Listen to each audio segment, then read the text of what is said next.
Abertura. Fundo azul. Linha branca horizontal se divide em duas e forma um quadrado que logo se desfaz. Círculo se divide horizontalmente em outros coloridos e se desfazem. No centro do círculo branco reporta justiça. Um processo de aprendizado e descobertas. A chegada de um filho é desafiadora, não só para a mulher, como para o homem também, que se depara com um período intenso e cheio de questionamentos. É uma mistura de sentimentos, emoções e, no fundo, ser pai nada mais é do que construir vínculos em pequenos detalhes do dia a dia. No ordenamento jurídico brasileiro, a paternidade socioafetiva tem se tornado cada vez mais presente, representando um avanço significativo na proteção dos direitos das crianças e na consolidação de novos modelos familiares. Em 2023, dos 2,5 milhões de crianças que nasceram no Brasil, mais de 170 mil tiveram pais ausentes, quantidade 5% maior do que o registrado em 2022. O número diz respeito aos registros feitos somente em nome da mãe. Paulo se depara com essas situações em sua rotina de trabalho e fala sobre duas consequências graves que cada criança enfrenta sem o registro do pai. De cunho Paulo moral, Henrique de Araújo, registrador porque civil. Isso traz sim um sentimento de desprestígio e até de discriminação da criança, principalmente na fase escolar, quando ela vê todas as outras crianças com pai e também aquela força paterna, aquele exemplo e aquela referência paterna que, a princípio, as crianças necessitam, né? E do ponto de vista material, porque muitas crianças sem a paternidade se veem alijadas de vários direitos, inclusive da sustentação, né? Em relação a alimentos, a moradia, a educação, que é a obrigação do pai prover. Então a mãe acaba tendo que arcar sozinha com esse desafio de criar uma criança. Renata O Teodoro, Brasília, reconhecimento da DF. paternidade é um assunto delicado que pode não agradar algumas pessoas pelo fato de envolver direitos, como o pagamento de pensão alimentícia ou direitos sucessórios. Por isso, a legislação traça procedimentos para facilitar esse processo por meio da Lei 8.560 de 1992, que regula a investigação da paternidade. Além disso, de acordo com a súmula 301 do Superior Tribunal de Justiça, em ação investigatória, se o suposto pai se recusar a fazer o exame de DNA, presume-se a paternidade. No ato do registro em cartório, a mãe também pode indicar o nome do pai para dar início ao processo de reconhecimento judicial da paternidade. Ou o próprio pai pode reconhecer a paternidade diretamente no cartório de forma voluntária. Na esfera jurídica, políticas positivas são colocadas em prática todos os dias na busca por essa identificação. Uma delas é o programa Pai Presente, do Conselho Nacional de Justiça, que facilita o reconhecimento da paternidade no país. Os tribunais realizam normalmente mutirões em escolas e presídios para atender mães, crianças e pais que pleiteiam o reconhecimento da paternidade e a realização do exame de DNA. Promotora de Justiça do Ministério Público do Distrito Federal e dos Territórios, Ana Paula garante que, de todos os direitos envolvidos, o afeto ainda é o elo mais importante. A participação, a aproximação Ana Paula Thomas Ferreira, dessa promotora de criança Justiça do MPDFT. com a família paterna, ou que tenha sido excluída por qualquer motivo, que tenha tido esse afastamento. São inúmeras situações que a gente não consegue descrever aqui todas elas, mas permitir que seja construída essa relação afetiva, essa aproximação é muito importante, porque aí nós temos os outros institutos jurídicos que são da guarda e da convivência familiar, né? Na busca de construção de uma convivência familiar harmônica. Outra iniciativa que busca o reconhecimento da paternidade é o programa Pai Legal, do próprio Ministério Público do Distrito Federal e dos Territórios. A ação é uma parceria entre a Promotoria de Justiça de Defesa da Filiação com os cartórios de registro civil, que enviam os dados das crianças registradas sem o nome do pai. A promotoria realiza, então, o contato com a mãe e oferece a possibilidade de iniciar o processo de reconhecimento paterno. Com a boa vontade das partes e com essa prova científica, né, fabulosa que nós temos à disposição, que é o exame genético de DNA, aí nós temos uma certeza praticamente absoluta e isso acalma, né, algum conflito existente e garante essa verdade na vida dessas pessoas. Meg Mendonça, eu não advogada. tive, o meu pai não me assumiu, eu não tive o registro dele na minha certidão de nascimento, né? E depois a minha mãe se envolveu com meu pai mesmo, 4 anos depois de eu nascida, ela se envolveu com um outro homem, que esse é meu pai, me deu o nome. Meg não é só filha, é também mãe, esposa e, acima de tudo, uma mulher que luta pela quebra de paradigmas. Isso porque a ausência do pai biológico deixou marcas negativas que afetaram seu desenvolvimento emocional. Porque assim, eu acho que numa sociedade que está acostumada ao homem não se responsabilizar nem por ele mesmo, você fica meio reticente. Esse homem está querendo se responsabilizar pela minha filha, né, pela filha de sua parceira e tal. Uma virada de chave mudou essa percepção. Foi em 2015, quando conheceu o Leonardo. Ela já tinha uma filha de outro relacionamento e quando decidiram morar juntos, custou acreditar na vontade dele em assumir a Maria, na época com apenas 5 anos. Foi por causa de muita persistência e paciência dele, dia a dia. Era uma disposição afetiva dele com a Maria e a preocupação comigo de permitir, porque era uma barreira que eu não conseguia transpor mesmo. Ele me conta que a convivência com a Maria o fez resgatar memórias com os pais e diz que foi uma dádiva, a passagem de um bastão. Eu me pautei muito Leonardo Tribst, cientista social. pela forma como eles me criaram, né, que foi, de certa forma, bem privilegiado, né, quanto a isso. E também as atividades, né, do dia a dia que eles realizavam comigo e que eu tento realizar, aprimorar, né, agora nesse... assim, 4 décadas depois, né? Então eu tento me adaptar e aperfeiçoar tudo aquilo que eles transmitiram para mim, né? No começo da convivência, Léo fez questão de proporcionar experiências a Maria e ela conta com um brilho nos olhos sobre a primeira viagem ao exterior. E aí ele, tipo assim, me levou Maria Mendonça, com a minha estudante. mãe pro Japão. E foi uma viagem que marcou muito, porque eu sou uma pessoa que tenho personalidade e gosto muito de mexer com o meu cabelo. E assim, eu fui pra lá e eu pintei meu cabelo, metade do meu cabelo de azul. Mesmo eu não tenho tantas memórias assim com 5 anos, mais pra baixo, eu lembro dessa viagem no Japão, que foi tipo assim, uma das melhores viagens que eu já fiz junto com ele, né? Aos 10 anos de idade, outra experiência marcante. Eu fui pra Paris com ele também, que foi muito bom, muito incrível. Além de eu ir com ele, eu fui com a minha avó, parte de mãe, e com a minha tia, parte de mãe também.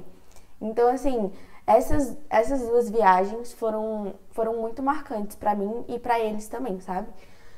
Porque eu acho que nos aproximou mais, querendo ou não. Enquanto isso, Léo segue com sua missão de ser o homem que veio somar na vida dessas 2 mulheres, enxerga o relacionamento com a Maria como algo a mais na vida dela. Eu tento também agregar, né, digamos assim. Então eu acho que é uma relação onde eu não me vejo... Eu me vejo como assim, alguém que coopera, né? Alguém que tenta fazer com que ela, Meg, né, todo mundo assim, extraia o melhor de si, né? Seja nos esportes, nas artes, nas línguas estrangeiras, Léo e Meg estão sempre na torcida e no incentivo para que a Maria encontre seu caminho. I set fire to the rain and I'll treat us into the flames. Well, it felt something die, cause I knew that was the last time. The last time. E você, fica com a gente mais um pouquinho. No próximo bloco, o repórter Leonardo Ferreira vai falar sobre o reconhecimento que a justiça trouxe para a união homoafetiva e o direito da adoção. É logo mais. Não saia daí. Vinheta de transição no centro em círculo branco escrito em amarelo, repórter Justiça. Vinheta de transição no centro em círculo branco escrito em amarelo, repórter Justiça. Em um país com tanta diversidade como o Brasil, não poderia ser diferente. Ao longo do tempo surgiram muitos modelos de família. Algumas crianças vivem com o pai, a mãe, os irmãos. Outras moram só com a mãe ou só com o pai. Às vezes, a família da criança são os avós, os tios, 2 mães, 2 pais. Não existe regra. Ressignificar a figura e o papel do pai na sociedade é desconstruir o preconceito. Uma mudança cultural que envolve cuidado, responsabilidade e compromisso. Nos últimos anos, o Leonardo Poder Ferreira, Judiciário Brasília, tem DF. tido uma atuação importante contra todo tipo de discriminação em relação às uniões homoafetivas. Há quase 10 anos, por exemplo, o Supremo Tribunal Federal reconheceu o direito da adoção por casais do mesmo sexo, a chamada adoção homoparental. Na época, o entendimento foi de que o conceito de família não pode ser restringido a casais heterossexuais. Um levantamento feito pela Associação Nacional dos Registradores de Pessoas Naturais revela que entre 2021 e 2023, mais de 50 mil crianças foram registradas por casais homoafetivos no Brasil. O número é um reflexo do reconhecimento do STF e um avanço nas políticas de adoção e direitos no país. O judiciário, as Marcela decisões Furst, judiciais, advogada. cada vez mais vem coibindo a homofobia, trazendo uma forma de igualdade de normas para casais homoafetivos ou heteronormativos. Recentemente, o Conselho Nacional de Justiça aprovou uma resolução contra a discriminação à adoção por pessoas homoafetivas. O documento é um compromisso do Poder Judiciário de garantir os direitos fundamentais à formação de família. Maíra Essa Coelho, resolução assessora muito técnica da Vara da importante, Infância porque e da vai Juventude. fortalecer, vai trazer da importância de que os tribunais eles tragam capacitação, tragam reflexão sobre isso, não só para as equipes técnicas, como para os magistrados. E é importante a gente pensar sobre os nossos conceitos e os nossos preconceitos, porque eles podem interferir, né, na nossa tomada de decisão. O processo de adoção, independentemente do modelo de família, exige critérios rigorosos. A adoção ela é possível para maiores de 18 anos, que tem uma diferença entre adotante e adotado de 16 anos, e que eles se inscrevam na Vara da Infância e Juventude, eles façam esse cadastro, porque é por meio da Vara da Infância e Juventude que os documentos vão ser analisados, que eles vão passar pela análise do psicossocial, que são psicólogos, assistentes sociais, que eles vão fazer um curso também que o CNJ dá, e aí eles estando aptos, eles entram para uma fila de adoção, que é o Cadastro Nacional de Adoção. O objetivo da adoção é garantir o bem-estar da criança e do adolescente. E para evitar frustrações, as famílias passam por um processo de preparação para que possam assumir a responsabilidade e oferecer o suporte necessário. O que vai demandar dessa família se for um grupo de irmãos numa adoção tardia? O que essa família vai precisar ter de recursos se essa criança tiver uma doença, né? Então a gente vai trabalhar tudo isso na preparação. Depois dessa preparação é feita uma avaliação psicossocial e jurídica, que é feito um relatório. Esse relatório vai para o magistrado, que vai deferir ou não a habilitação dessa família, né, com base naquele perfil que foi estabelecido. Menina jovem abraçada a 2 homens adultos. Ser pai é uma questão de você deixar de ser egoísta. Danilo Romão, contador. Você tem que abrir mão do egoísmo, porque até então você pensava principalmente em você, no seu marido, e agora você pensa majoritariamente em outra vidinha, numa criança. É uma experiência muito complexa. Danilo e seu marido andam de mãos dadas em playground. Eu sou Fábio Freire, eu tenho 40 anos. Eu sou o Danilo, tenho 32 anos. Estamos juntos há 10 anos e alguns meses. A gente se conheceu, nós nos conhecemos na faculdade. Eu fazia contabilidade na época, ele fazia pedagogia. E a gente concluiu a faculdade juntos. Desde quando a gente se conheceu, a gente já se grudou e nunca mais nos separamos. E a gente foi construindo essa ideia de relação, de relacionamento no decorrer dos anos. E foi construindo a possibilidade de sermos pais nesse período de 10 anos. A paternidade era um sonho antigo do Danilo, diferentemente do Fábio, que aos poucos amadureceu a ideia. A ideia do Danilo Fábio de Freire, ampliar professor. a nossa família veio primeiro com um gato, depois 2, depois 3.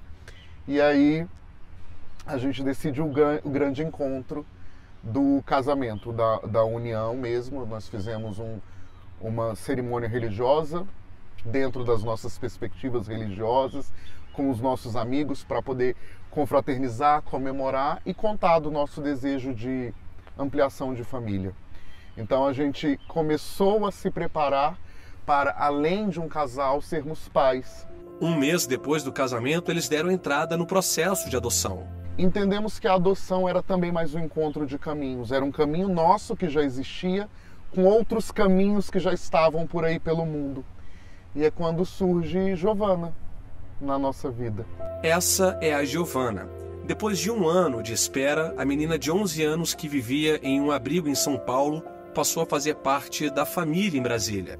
E eu costumo dizer que nós nos tornamos pais no momento em que ela se tornou nossa filha.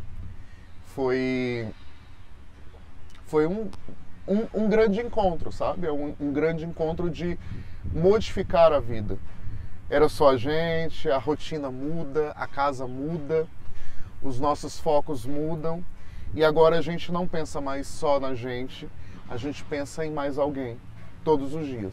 Da hora que acorda, da hora que vai deitar, como está na escola, como sai da escola, se comeu, se tomou banho, se está feliz, se arrumou o cabelo, se quer sair, se fez atividade. Giovana Freire, meu pai, Romão, ele faz estudante. cosquinhas em mim, várias vezes, que eu gosto.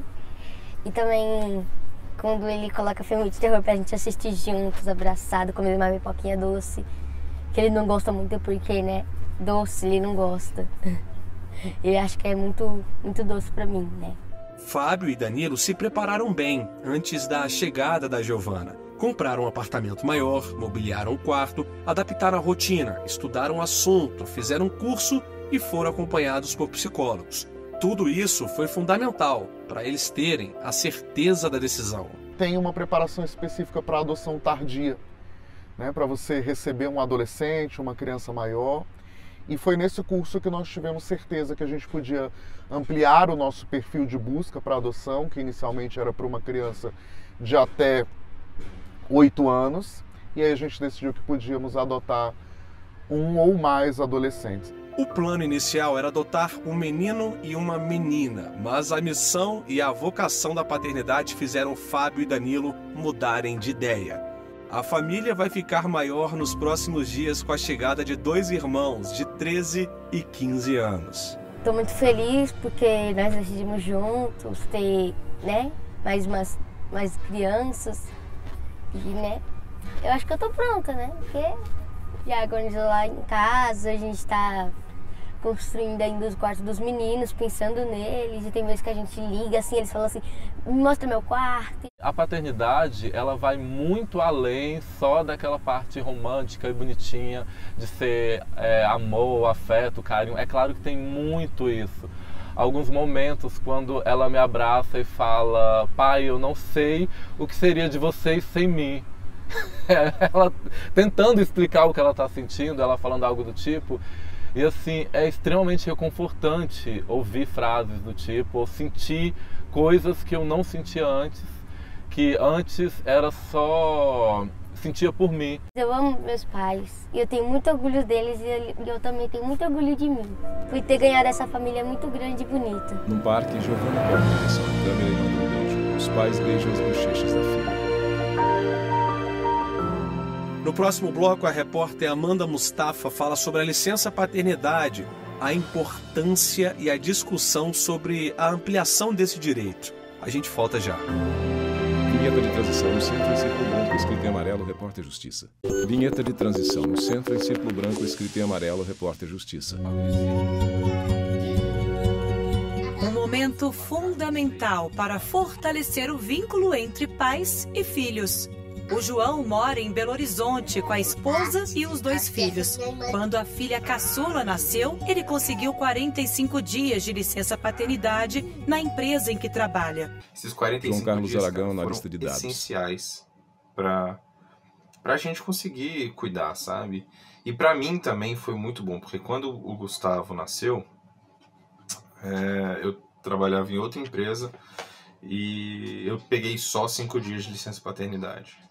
Só 5 dias. E assim, cara, foi horroroso.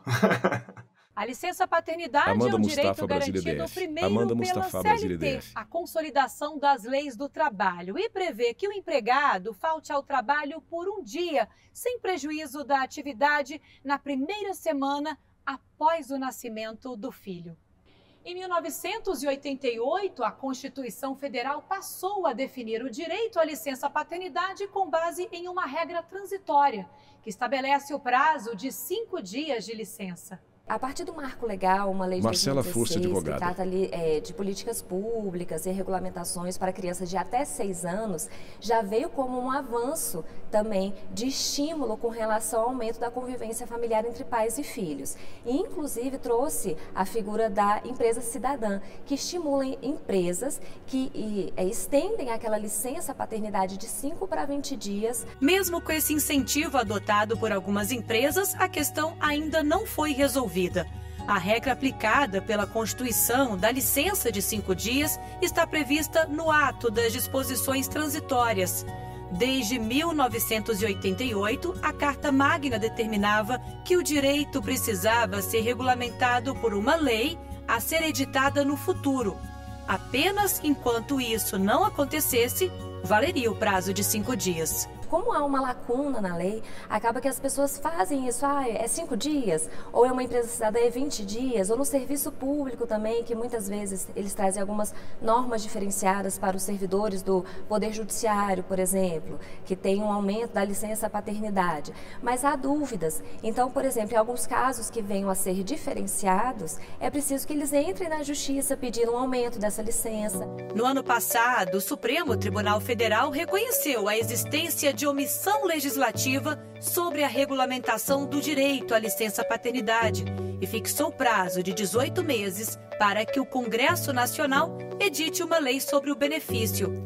A decisão foi tomada no julgamento de ação direta de inconstitucionalidade por omissão apresentada pela Confederação Nacional dos Trabalhadores na Saúde. Também os homens possuem o Luiz dever Roberto Barroso, de cuidar, presidente do STF e do equivalente CNJ. ao da mãe. A licença paternidade, tal como transitoriamente regulada, aprisiona os homens ao papel de meros coadjuvantes nos cuidados iniciais com os filhos, com prejuízos inegáveis para a realização de sua personalidade e o exercício da paternidade responsável.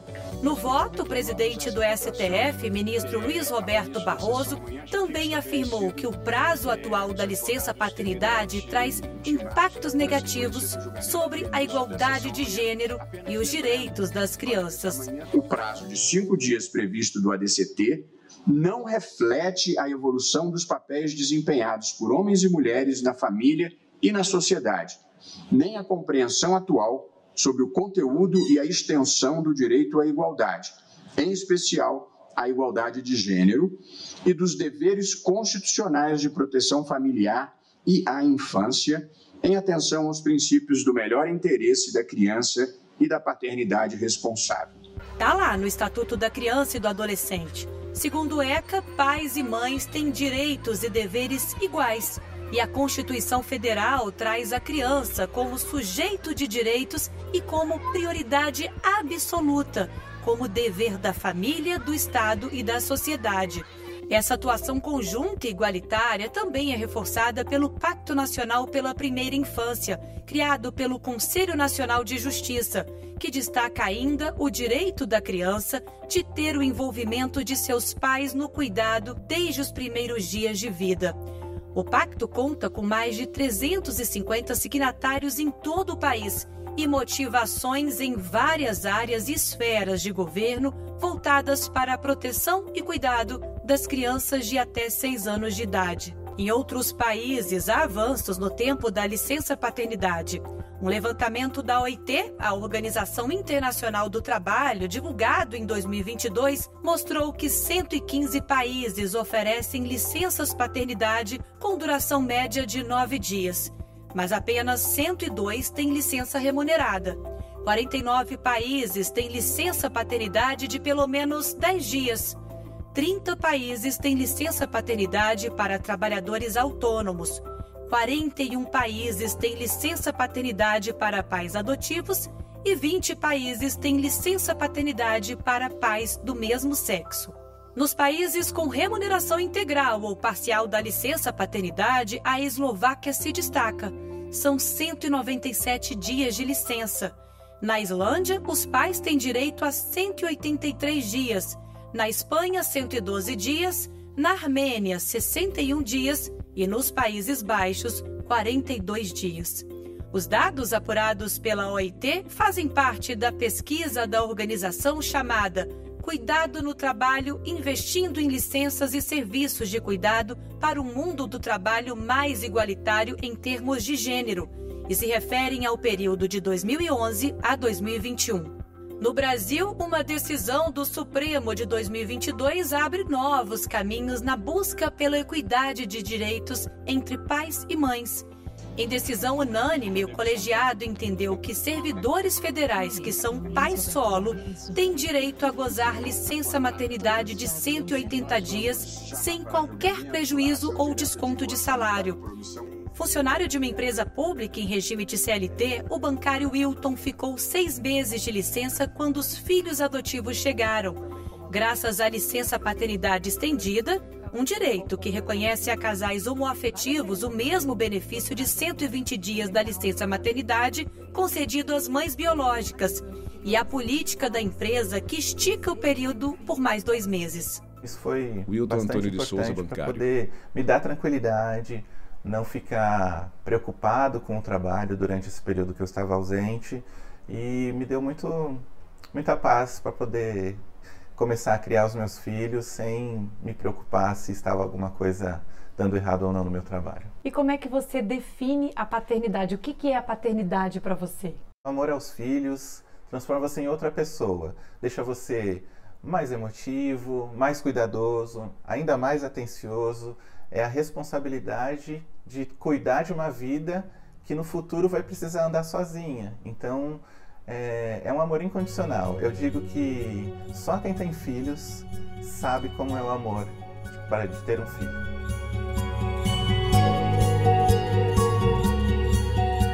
O Repórter Justiça fica por aqui. Já segue a gente no Instagram? Anota aí, @Rádio e TV Justiça. No YouTube, o canal é o mesmo. E se quiser entrar em contato com a nossa produção, o e-mail é reporterjustiça@stf.jus.br. Até a próxima. Assistente de produção, reportagem gravada, edição de texto, edição de pós-produção, Thiago Lopes, reportagem gravada, edição de texto, edição de pós-produção, Thiago Lopes, cabelo, maquiagem, Diana Branco, cinegrafia, Lázaro Filho, Voz, assistência técnica, Thiago Lopes, Thiago Lopes, videografia, núcleo de programação, Pauta Base, técnico, Fabrício, núcleo de produção, programas, Flávio Soledade, gerência de serviços, infraestrutura, Sérgio Ramos, gerência de gestão de conteúdo, Kenia Nag, coordenação de gestão da TV Rádio, coordenadoria de gestão da TV Rádio Justiça, Denilson Moraes, secretária de comunicação social, Mariana Oliveira, secretária de comunicação social, Mariana Oliveira.